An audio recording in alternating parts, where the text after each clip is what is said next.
Halo guys, kembali lagi di Babysik Channel. Belajar biologi semakin asik tentunya bersama Kak Edi. Nah, kali ini Kak Edi akan membahas tentang evolusi ya, karena memang kemarin banyak banget nih yang request tentang evolusi, ya nggak sih? Nah, untuk evolusi itu kita pelajari aja yang kemungkinan besar dikeluarin gitu di UTBK. Nah, yang mana itu Kak? Gitu kan kurang lebihnya. Nah, salah satunya itu adalah yang bukti evolusi.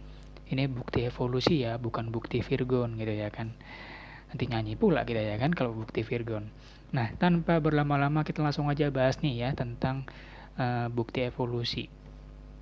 Sebenarnya bukti evolusi banyak ya, jadi sekalian kita mereview apa aja bukti evolusi, sekalian kita lihat nih, kayak mana ya contohnya kira-kira kalau ada soal evolusi ngomongin tentang bukti evolusi gitu kan ya. Nah, yuk kita bahas nih nomor 8. Bukti-bukti yang mendukung terjadinya evolusi secara alami, kecuali. Nah, di sini pertanyaannya adalah kecuali. Berarti ini kita artinya disuruh mencari yang apa? Cari yang salah, ya kan? Carilah yang salah. Mana yang salah? Nah, kita harus tahu ya, bukti-bukti evolusi itu ada apa aja. Mari kita tuliskan. Bukti evolusi. Bukti evolusi ini merupakan bukti ataupun tanda di mana memperkuat bahwasannya yang namanya evolusi itu beneran ada. Gitu ya. Jadi karena kita belajar evolusi, berarti kita harus tahu emang ada buktinya. Semua itu kan butuh bukti, ya kan? Jadi kita butuh bukti-buktinya bahwasannya evolusi itu beneran ada. Nah, bukti evolusi yang pertama banget kita bahas adalah adanya fosil. Kalau kalian belajar ini, ya apa namanya? Sejarah ya, di sana dibahas bahwasanya fosil itu merupakan kayak bekas-bekas atau sisa-sisa makhluk hidup yang terawetkan gitu kan di dalam bumi. Baik itu terawetkan lewat es atau endapan atau apa ya yang terawetkan gitu. Nah, adanya fosil-fosil yang ditemukan oleh para arkeolog gitu kan. Itu menjadi bukti nyata bahwasannya dulu ada kehidupan gitu. Kayak fosil yang paling lengkap ya sejauh saat ini itu adalah fosil kuda gitu ya. Sambil cerita dikit nih kita ya kan. Kuda itu dulunya nggak segitu badannya, dulu tuh kecil banget seukuran kucing gitu. Kemudian dia mengalami perkembangan, mengalami evolusi, perubahan secara berangsur-angsur dalam kurun waktu yang lama, bukan cuma sebentar ya. Jadilah kuda yang sekarang gede banget ya kan. Dulu ukurannya kayak kucing gitu, kecil bet ya kan. Sekarang udah gede, gede bet gitu ya kan. Nah itu, jadi fosil yang paling lengkap adalah fosil kuda. Jadi kalau nanti kalian ketemu soal gini, fosil yang paling lengkap gitu sejauh ini apa? Jangan dinosaurus. Dinosaurus itu masih kayak ngambang ya, bukan masih ngambang, belum lengkap gitu, belum ada filogeni yang pas gitu untuk kesononya. Tapi kalau kuda, wah udah dapet semuanya, mulai dari yang paling muda, paling sederhana sampai yang kompleks kuda yang sekarang kayak gitu. Jadi fosil itu benar. Nih yang di nih ditemukan fosil pada lapisan bumi yang berbeda. Nah ini berarti benar. Ingat kita cari yang salah. Yang kedua apa nih? Bukti-bukti evolusi yang kedua. Ada apa nih? Ada yang tahu? Bukti-bukti evolusi. Yang kedua adalah, ada yang tahu? Nggak tahu ya. Adanya ini yang E. Kesamaan tahapan perkembangan pada semua vertebrata. Jadi kalau kita lihat di sini, nanti kita membahas tentang embriologi perbandingan. Kalau yang E itu dia sebenarnya lagi membahas tentang embriologi perbandingan. Nanti kalau kalian masih belum paham tentang embriologi perbandingan, nanti next akan kayak dibahas tentang video tentang pembahasan embriologi perbandingan. Di mana nanti di dalamnya ada filogeni dan ontogeni. Pokoknya ditunggu aja, ya. Mudah-mudahan ini viewersnya banyak ya, jadi biar kayak di semangat buat video yang embriologi perbandingannya ya. Oke, lanjut. Berarti yang E benar, ya kan? E itu benar. ada perbandingan. Kayak nanti ada gambar kura-kura, ayam, gitu, kelinci, manusia. Kok mirip ya tahapan ininya pada tahapan yang kesekian? Itu ada yang mirip. Wah, jangan-jangan kita satu keluarga nih, punya kekerabatan gitu kan, filogeni. Nah, gitu ceritanya. Jadi embriologi perbandingan itu adalah jawaban yang benar. Oke, mana lagi ya ini yang merupakan bukti evolusi? Nah, nanti ada ngomongin tentang homologi analogi. Ya, ini juga merupakan bukti evolusi. Homologi analogi. Kalau homologi itu pernah dibahas ya di video kayak di sebelumnya yang waktu membahas evolusi divergen dan evolusi konvergen. Homologi analogi.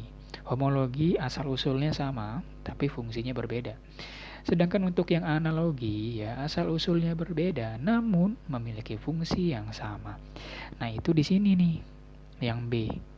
Nah, kalau yang B ini adalah kategori homologi, di mana nanti contoh homologi ya, ada kaki kucing, sayap kelelawar, tangan manusia, dan sirip paus, yaitu dia kategorinya adalah homologi. Secara struktur itu mirip asal-usulnya, tapi secara evolusi kemudian mengalami perubahan secara evolusi gitu ya, menjadi berubah dia fungsinya.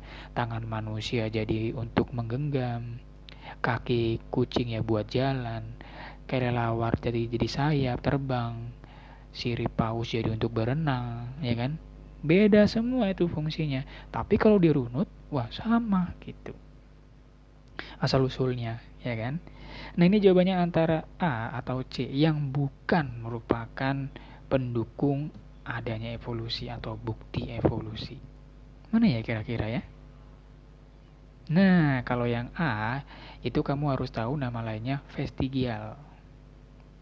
Vestigial. Vestigial ini merupakan organ sisa. Organ-organ peninggalan gitu ibaratnya ya kan. Kayak di manusia itu ada usus buntu ya kan, buat apa itu usus buntu gitu kan, ternyata memang dia merupakan organ vestigial ya, organ sisa hasil evolusi kita dulunya gitu yang kok dibilang ada Homo erectus, Homo sapiens, Pithecanthropus bla bla bla bla itulah ya kan. Itu katanya dulu ada kita punya panjang dulu, tapi karena nggak pernah dipakai ya kan, jadinya gimana, nyusut ya kan, vestigial dia jadinya. Nah, adanya vestigial ini membuktikan bahwasanya makhluk hidup dulunya itu mengalami evolusi dalam kurun waktu yang cukup lama kayak gitu ya. Jadi yang A ini benar. Ya, jadi kakak tambahkan di sini adanya organ vestigial yang juga merupakan bukti evolusi. Sebenarnya bukti evolusi banyak, cuman memang sering menyorot ke 4 topik ini. Jadi 4 topik ini sering dikait-kaitkan dengan soal-soal evolusi gitu ya. Nah, kayak gitu. Jadi ini lebih ke arah kayak ini ya, evolusi. Dan sebenarnya yang C itu benar sebenarnya. Sebenarnya benar. Tapi benarnya di sini doang. Di mana Kak benarnya di sini Kakak tandain. Di sini benarnya. Di domestikasinya benar. Jadi peristiwa domestikasi atau peristiwa penjinakan ya, itu merupakan salah satu bukti adanya evolusi. Kayak misal gini ya, dulu itu kan nggak ada peliharaan, hewan peliharaan dulu nggak ada. Itu dulu gara-gara ada hewan-hewan liar kemudian dipelihara oleh manusia menjadi lebih jinak gitu. Kamu lihat deh, kalau kamu penasaran, yang kakak contohkan kayak kucing, anjing atau babi ya. Kayak misal babi ya, babi itu kan ada yang babi peliharaan sama babi hutan atau babi liar, itu beda namanya. Kamu nggak percaya? Searching di Google, babi peliharaan atau babi ternak itu nama ilmiahnya berbeda dengan babi hutan atau babi yang lain-lainnya. Sama kucing rumahan sama kucing liar beda ya, nama spesiesnya beda. Kenapa bisa berbeda? Karena ada proses spesiasi atau proses pembentukan spesies baru. Nah, salah satu faktor penentunya itu atau pendukungnya adalah domestikasi ini. Tapi di sini kenapa kakak salahkan yang C? Karena dibilang di sini domestikasi dengan perkawinan silang. Domestikasi itu penjinakan yang terjadi secara alami, bukan kelewat hibridisasi atau perkawinan silang. Nah, di sini yang salah, ya. Kenapa dia harus lewat perkawinan silang? Domestikasi itu penjinakan. Dijinakin aja, dibiarin gitu secara alami. Nanti jadi spesies sendiri, gara-gara sudah mengalami perubahan tingkah laku, jadinya ikut-ngikut dia gen-gennya. Tapi kalau perkawinan silang itu kan nama lainnya apa? Hibridisasi ya. Gak nyambung. Kalau ini dikaitkan dengan proses pembentukan spesies baru, mungkin bisa. Tapi tetap jangan kaitkan domestikasi dengan perkawinan silang. Gitu ya. Nah, jadi untuk yang ini, bukti evolusi ya. Nomor 8, jawabannya adalah yang C ya. Yang salah itu yang C. Jadi 4 topik ini sering dibahas di dalam bukti-bukti evolusi atau petunjuk adanya evolusi. Ada fosil, embriologi perbandingan, homologi, analogi, dan organ vestigial yang merupakan hasil dari proses rudimentasi.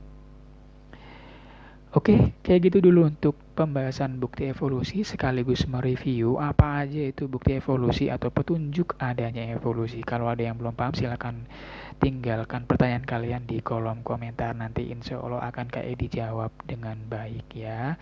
Jangan lupa yang belum subscribe silakan subscribe dan jangan lupa berikan tombol like-nya. Tonton terus video Kak Edi ya. Bebisik Channel, belajar biologi semakin asik tentunya bersama Kak Edi.